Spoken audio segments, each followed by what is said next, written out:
దేశవ్యాప్తంగా జనగణన కార్యక్రమం ఏర్పాటుకు అధికారులు శ్రీకారం చుట్టారు.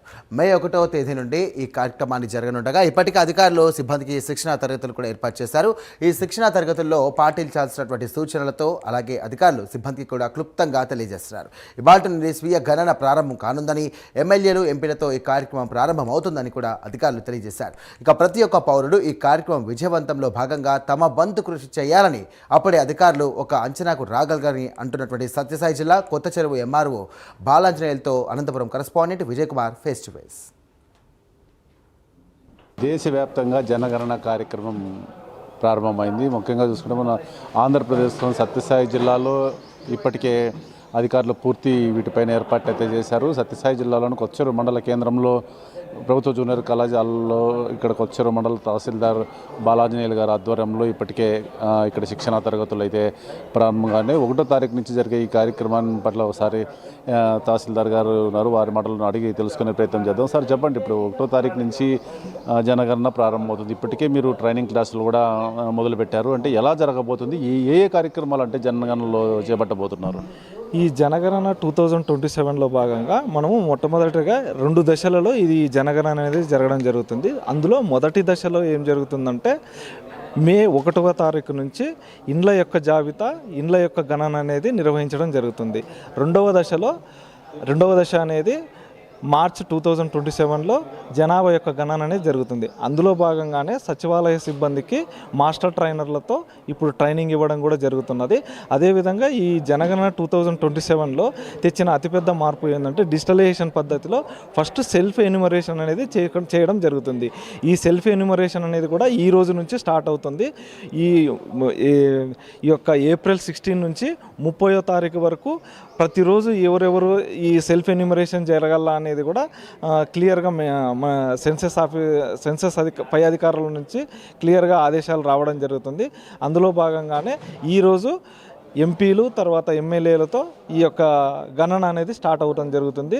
రేపు వచ్చేసి ఈ సెన్సస్ అధికారులు ఎవరైతే ఉన్నారో వాళ్ళు తర్వాత వాళ్ళ యొక్క సిబ్బంది అనేది ఈ సెల్ఫ్ ఎన్యూమరేషన్ అనేది చేయడం జరుగుతుంది. అదేవిధంగా ఎస్హెచ్సి గ్రూపులు కానీ తర్వాత ఏఎన్ఎంలు తర్వాత సంబంధించిన స్టాఫ్ కానీ వీళ్ళందరూ కూడా వాళ్ళ పరిధిలో ఈ యొక్క గణన అనేది చేపట్టడం జరుగుతుంది. అయితే మొత్తం ఈ ప్రక్రియ ఎన్ని రోజుల పాటు జరగనుంది? అంటే ఈ ప్రక్రియ పూర్తి అయ్యే పాటికి ఎంత టైం పట్టచ్చు మోస్ట్లీ? ఇదేంటంటే మనకి మే 1 నుంచి స్టార్ట్ అవుతుంది. అది సెప్టెంబర్ 15 వరకు జరగడం జరుగుతుంది. అదేవిధంగా ఈ నెక్స్ట్ 2వ దశలో జరిగే జనగణన అనేది కూడా మార్చి 2027లో స్టార్ట్ అవ్వడం జరుగుతుంది. అది అంటే అక్కడ ఉన్నటువంటి బ్లాకులను బట్టి టైం అనేది కేటాయించడం జరుగుతుంది అన్నమాట. అయితే ఇప్పుడు మామూలుగా అయితే జనగణన అనేది 10 సంవత్సరాలకు ఒకసారి జరగాల్సి ఉంది. అయితే ఈసారి దాదాపు 15 సంవత్సరాలు జరుగుతుంది అనుకుంటాం. దీనికి డిలే కారణాలు ఏమంటారు? ఈ యాక్చువల్గా మనకి లాస్ట్ జరిగిన 2011లో లాస్ట్ సెన్సెస్ అనేది జరగడం జరిగింది. యాక్చువల్గా 2021లో మనకి సెన్సెస్ జరగాలి, కానీ అప్పుడు కరోనా రావడం వల్ల తర్వాత వెంటనే మళ్ళీ జనరల్ ఎలక్షన్స్ అవి ఇవి రావడం వల్ల దాదాపుగా 15 సంవత్సరాల తర్వాత ఈ యొక్క జనగణన అనేది ఇప్పుడు జరుగుతున్నది. అయితే ముఖ్యంగా ఈ జనగణనలో మీరు మొదట్లో అన్నట్టుగా గృహాలకు సంబంధించి అన్నారు. అంటే దానివల్ల ఇప్పుడు ఏంటంటే ఈ జనగణన యొక్క ముఖ్య ఉద్దేశం ఏంటంటే దేశంలో ఉన్నటువంటి ప్రజల యొక్క ప్రయోజనం కోసం వివిధ సంక్షేమ పథకాలను రూపొందించడం కోసము ఈ యొక్క మూల సమాచారాన్ని ఈ జనగణన అనేది చేయడం జరుగుతుంది అన్నమాట మెయిన్గా.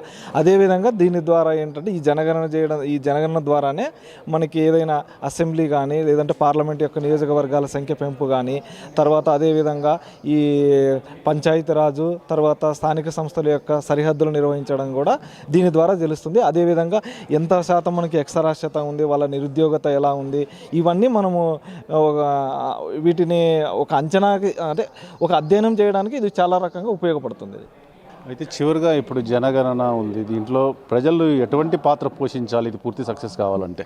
ఒకటి ఇందులో ఏంటంటే వీళ్ళు ఎన్యూమరేటర్లు అనేవాళ్ళు మీ ఇంటికి వచ్చినప్పుడు ఒక 33 క్వశ్చన్స్ అనేది అడగడం జరుగుతుంది. అది కూడా మీ ఇంటి నుంచే చేయడం జరుగుతుంది.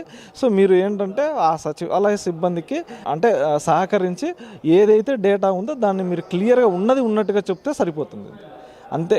ఒకటి, మిమ్మల్ని బలవంతం చేయాల్సిన అవసరం ఏం లేదు. మీరు ఏది చెప్పాలనుకున్నారో అది మాత్రమే చేయండి. బలవంతంగా ఏదైతే మీ చెప్పాల్సిన అవసరం అయితే ఏం లేదు. ఇది వాలంటరీగానే చెప్పాల్సి ఉంటుంది.